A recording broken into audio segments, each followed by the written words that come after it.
Good morning. এখন বসছি সকাল 6টা। আমি চলে এসেছি মাঠে।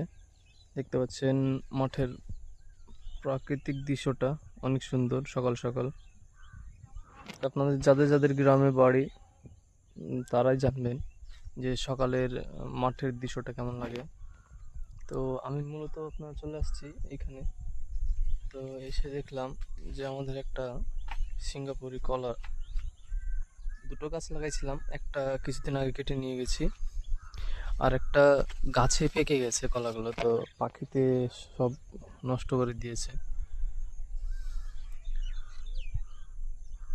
তো এই গাছ পাকা কলাগুলো অনেক টেস্ট হয়, এবং বাড়িতে যেসব কলাগুলো নিয়ে যে কার্বেট এবং মেডিসিন দিয়ে পাকানো যায় সেগুলো ভালো হলেও অতটা না।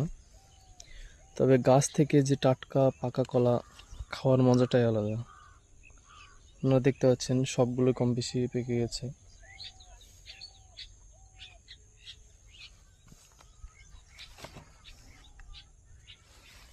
তো এটাকে আমি এখন মূলত কেটে নিয়ে যাব।